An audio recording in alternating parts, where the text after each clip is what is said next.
हम लेकर आ चुके हैं क्लास 12 वालों के लिए। जितने भी अभ्यर्थी आने वाले बोर्ड परीक्षा में शामिल होने वाले हैं क्लास 12 का, और आप लोगों ने 100 मार्क्स अगर हिंदी लैंग्वेज पेपर रखा है तो ये वीडियो आप सबके लिए काफ़ी इंपॉर्टेंट होगा। यहाँ पे हम लोग 50 अति महत्वपूर्ण मॉडल सेट क्वेश्चंस को देखेंगे जो आप लोगों के एग्जाम्स के लिए काफ़ी इंपॉर्टेंट है, और लगातार यहाँ से कई सारे प्रश्न जो है प्रीवियस ईयर्स में पूछते आ रहा है। ठीक है ना, तो चलिए हम लोग एक एक प्रश्न को देखेंगे। और ये वीडियो जो है आईएससी वालों के लिए, आईकॉम और आर्ट्स मतलब इंटर के आर्ट्स साइंस कॉमर्स तीनों स्ट्रीम छात्रों के लिए एक ही यहाँ पे सिलेबस होता है ना, तो आपको पैटर्न भी एक ही रहेंगे और क्वेश्चंस भी एक ही रहेंगे। ठीक है, बस आपका एग्जाम जो अलग अलग होगा। पूर्णांक करेंगे टोटल 100 मार्क्स का, आप सभी को पता ही होगा। थोड़ा सा मैं पैटर्न के बारे में बता दूं। पैटर्न आप सभी का जो रहेगा बिहार बोर्ड को पिछले साल की तरह ही रहेगा, जिसमें आपको 100 ऑब्जेक्टिव दिए जाएंगे, जिसमें से आपको 50 का ही जवाब देना है। आपको दुगुने विकल्प के साथ जो है क्वेश्चन आएंगे, मतलब अति लघुत्तम प्रश्न भी अगर आपको रहेंगे 5 क्वेश्चन बनाने के लिए तो आपको 10 क्वेश्चन दिए जाएंगे, मतलब दुगुने विकल्प के साथ भी इस साल एग्जाम्स क्वेश्चंस आने वाले हैं। ठीक है, चलिए हम लोग एक एक प्रश्न को देखेंगे। ये मॉडल सेट नंबर 1 है। इसी तरीके के कई सारे मॉडल सेट आएंगे क्लास 12 हिंदी का सभी सब्जेक्ट का। और ये ऑफिशियल वेबसाइट है starcustody.com, गूगल पे लिखना, लिंक आपको वीडियो के डिस्क्रिप्शन में दे दूंगा। यहाँ से लाखों छात्र जो है पढ़ाई कर रहे हैं, आप लोग जाके जरूर पढ़ाई कर सकते हो। यहाँ पे आपको हर सब्जेक्ट का चैप्टर वाइज ऑब्जेक्टिव सब्जेक्टिव, साथ में मॉडल सेट और प्रीवियस ईयर्स क्वेश्चन, और साथ में हाँ ऑनलाइन टेस्ट की भी सुविधा उपलब्ध है ऑब्जेक्टिव का, तो जाके आप लोग जरूर प्रैक्टिस सेट करना। ठीक है, तो चलिए हम लोग यहाँ पे पहला क्वेश्चन की ओर देखो बच्चे, वीडियो को लास्ट तक जरूर देखना, वीडियो को लाइक कर लेना और चैनल को सब्सक्राइब जरूर कर लेना, ताकि नए वीडियोज का नोटिफिकेशन आपको मिलते रहेंगे। हमारे पास पहला प्रश्न है, कहा गया है कि बालकृष्ण भट्ट का जन्म कब हुआ था। देखिए पहला जो क्वेश्चन है वो पहला ही टॉपिक, जो पहला चैप्टर आप लोगों का क्लास 12 का गद्य खंड का बातचीत, उसी के यहाँ पे क्वेश्चन है। बालकृष्ण भट्ट जो है वो किस चैप्टर के लेखक है, तो बातचीत चैप्टर के लेखक है। इनका जन्म कब हुआ था, तो ये आप सबको बताना है। इनका जन्म हुआ था 1844 ईस्वी में।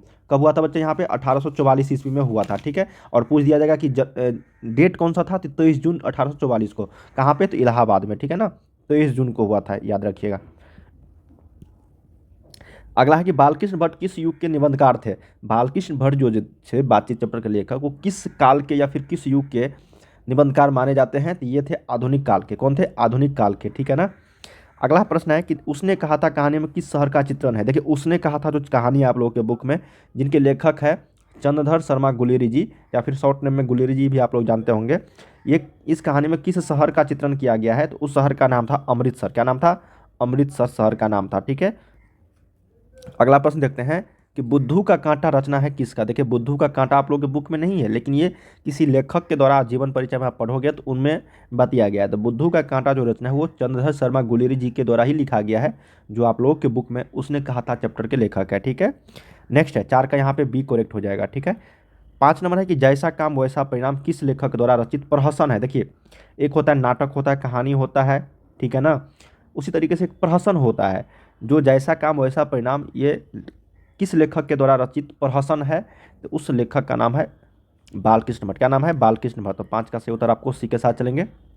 6 नंबर देखते हैं कि चंद्रधर शर्मा गुलेरी किस सदी के प्रमुख लेखक थे। किस सदी मतलब सदी, तो चंद्रधर शर्मा गुलेरी जी जो है, जो उसने कहा था चैप्टर के लेखक है, ये आपको याद रखना है आप लोगों को कि 20वीं सदी के लेखक है। किस सदी के हैं, तो 20वीं सदी के। ठीक है, 20वीं सदी, सती या फिर सदी एक ही हुआ। 6 का डी यहाँ पे करेक्ट होगा। 7 नंबर है कि गुलेरी जी ने कुल कितनी कहानियाँ लिखी थी। देखिए गुलेरी जी, चंद्रधर शर्मा गुलेरी जी जो है, उन्होंने 3 कहानियाँ लिखी थी और तीनों पॉपुलर थी, तो 7 का सी यहाँ पे करेक्ट हो जाएगा। चलिए 8 नंबर देखते हैं कि जयप्रकाश नारायण का जन्म स्थान कहाँ पे है। तो जयप्रकाश नारायण जी जो आप लोगों के बुक में संपूर्ण क्रांति के चैप्टर लेखक है, संपूर्ण क्रांति के चैप्टर के लेखक है, इनका जन्म स्थान याद रखिएगा तो सिताब दियारा हो जाएगा। क्या हो जाएगा, सिताब दियारा। 9 नंबर देखते हैं हम लोग कि दिनकर, दिनकर मतलब यहाँ पर हुआ रामधारी सिंह दिनकर, जो अर्धनारीश्वर चैप्टर के लेखक है, को किस कृति पर भारतीय ज्ञानपीठ पुरस्कार प्राप्त हुआ था, तो उसका नाम है उर्वशी। उर्वशी के लेखक कौन है, रामधारी सिंह दिनकर, रामधारी सिंह दिनकर। ठीक है, रामधारी सिंह दिनकर,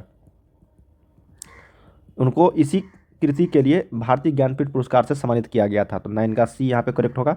10 नंबर है कि शिक्षा पाठ के लेखक कौन है। देखिए शिक्षा पाठ जो है उनके लेखक है जे कृष्णमूर्ति। उनका पूरा नाम कभी कोई पूछ दिया जाता है तो जिद्दू कृष्णमूर्ति हो जाएगी, तो 10 का ए यहाँ पे करेक्ट होगा। अगला है कि पद्मावत किसकी रचना है, पद्मावत।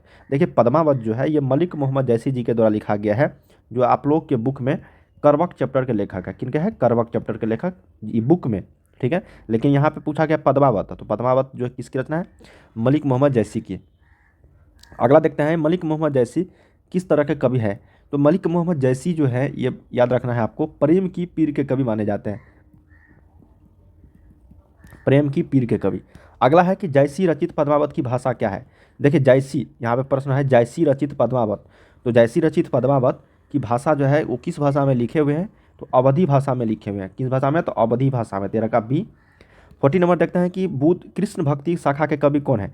देखिए एक चीज़ मैं बता देता हूँ, यहाँ पे राम भक्ति और कृष्ण भक्ति दो तरह के प्रश्न पूछ जाते हैं। जब राम भक्ति पूछा जाएगा तो आपको तुलसीदास लगाना है, ठीक है, और जब कृष्ण भक्ति पूछा जाएगा तो ये आपको सूरदास लगाना है। कृष्ण भक्ति में लीन थे सूरदास जी और राम भक्ति में लीन थे तुलसीदास जी। तो यहाँ पे आपको कृष्ण भक्ति पूछा गया तो 14 का सी सूरदास हो जाएगा। तुलसीदास जी का मूल नाम क्या था। देखिए तुलसीदास जी का जो मूल नाम था वो था, आपको याद रखना है, आपको ये था राम बोला। क्या नाम था, राम बोला। 15 का ए।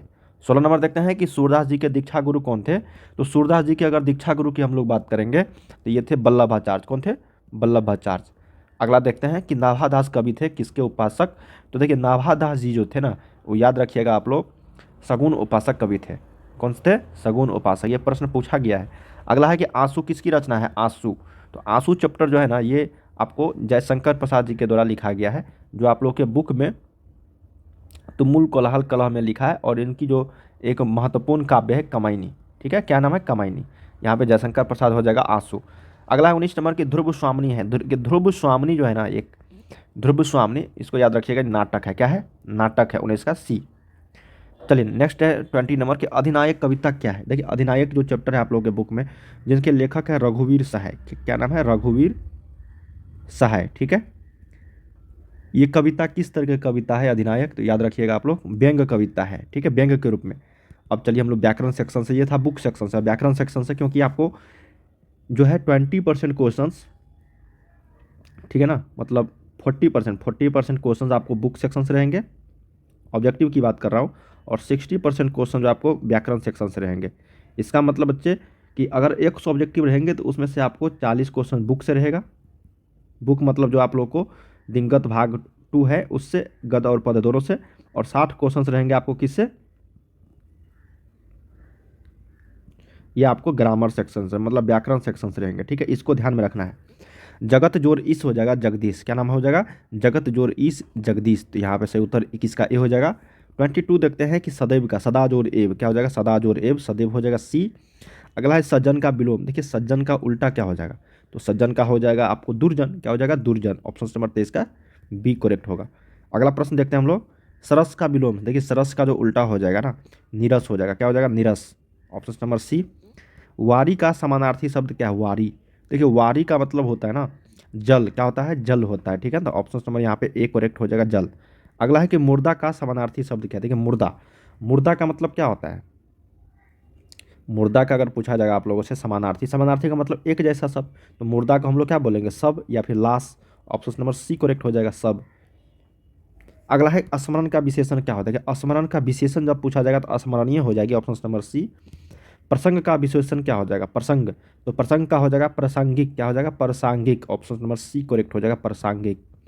नेक्स्ट है कि प्राण पखेरु उड़ना मुहावरे का अर्थ क्या है। देखिए प्राण पखेरु उड़ना मुहावरे का अर्थ अगर पूछा जाएगा आप लोगों से तो ये मृत्यु हो जाना हो जाएगा। प्राण पखेरु उड़ना मतलब मृत्यु हो जाना उसका।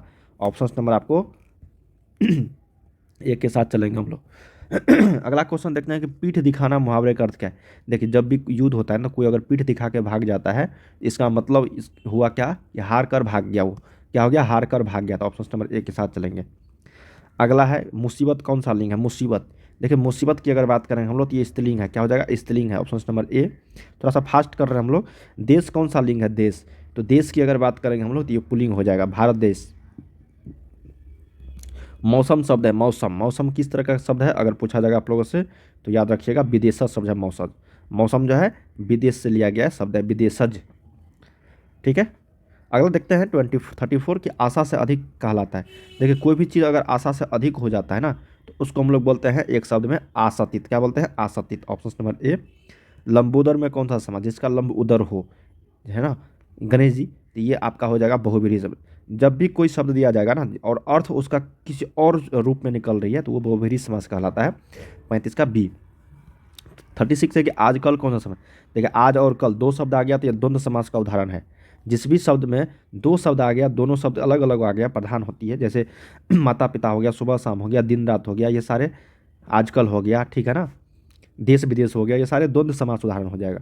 अगला है नवरत्न शब्द कौन सा है, देखिए नवरत्न जिसमें आपको संख्यावाचक का बोध हो उसको हम लोग द्विगु समास बोलते हैं।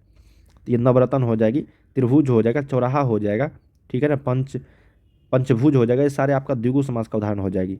अगला है कि फलित में कौन सा प्रत्यय है, फल जोड़ ईत, ईत प्रत्यय हो जाएगा यहाँ पे 38 का 38 का बी हो जाएगा ईत प्रत्यय, ठीक है। पर्यवेक्षक में कौन सा उपसर्ग होगा, देखिए पर्यवेक्षक में उपसर्ग की अगर बात करें हम लोग तो ये हो जाएगा परिउपसर्ग, क्या हो जाएगा परिउपसर्ग। अगला देखते हैं कि पौराणिक में कौन सा प्रत्यय है, देखिए पौराणिक, तो पौराणिक में अगर प्रत्यय की अगर बात करें हम लोग तो पौराण जो इक हो जाएगा पुराणिक, ऑप्शन नंबर बी के साथ चलेंगे 40 का। 41 देखते हैं कि स्वागत में कौन सा उपसर्ग है, सु जोड़ आगत, स्वागत में सु जोड़ आगत, तो ये सु उपसर्ग है, डी करेक्ट हो जाएगी। आगामी का विलोम क्या होगा, देखिए आगामी का अगर विलोम की बात करेंगे हम लोग ये विगत हो जाएगा, आगामी आने वाला, विगत मतलब बीता हुआ, ठीक है, ऑप्शन नंबर बी यहाँ पे करेक्ट होगा। अग्रज का विलोम क्या होगा, देखिए अग्रज का अगर उल्टा अगर बात करेंगे तो अनुज हो जाएगा, अग्रज मतलब बड़ा, अनुज मतलब छोटा, ऑप्शन नंबर सी। इनमें नदी का पर्यायवाची कौन सा नहीं है, नदी का पर्यायवाची देखिए शैवालिनी, सरिता, तटिनी या फिर अनिल, तो सही उत्तर हो जाएगा अनिल, अनिल मतलब होता है हवा, ठीक है। ये नदी का शैवालिनी, तटनी और सरिता ये सारे हैं लेकिन अनिल नहीं है, ऑप्शन नंबर डी। अगला है कि अमृत का पर्यायवाची शब्द क्या होगा, तो अमृत का अगर पर्यायवाची शब्द की अगर बात करें हम लोग तो ये अमीय हो जाएगा, क्या हो जाएगा अमीय, ऑप्शन नंबर डी। डाइस को किस कारक का विभक्ति चिन्ह है, को, तो कर्ता ने कर्म को, तो ऑप्शन नंबर 46 का बी करेक्ट हो जाएगी। चलिए अगला देखते हैं नेक्स्ट प्रश्न 47, खेत रहना मुहावरे का अर्थ क्या है, तो खेत रहना मुहावरे का अर्थ क्या हो जाएगा यहाँ पे, ये हो जाएगा वीरगति पाना, क्या हो जाएगा वीरगति पाना, ऑप्शन नंबर ए के साथ चलेंगे। अगला है कि जो मन को हर ले उनके लिए एक शब्द है मनोहर, जो मन को हर ले उसके लिए एक शब्द क्या है मनोहर। बनावट के अनुसार शब्द के कितने भेद होते हैं, तो बनावट के अनुसार शब्द के 3 भेद होते हैं, ऑप्शन नंबर सी।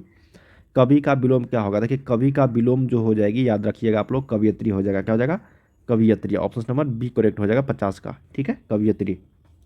तो हम लोगों ने यहाँ पे 1 से लेकर 50 तक प्रश्न किए हैं जो आप सभी के एग्जाम्स के लिए काफ़ी इंपॉर्टेंट था, और ये सारे प्रश्न प्रीवियस ईयर्स में कई बार पूछे जा चुके हैं।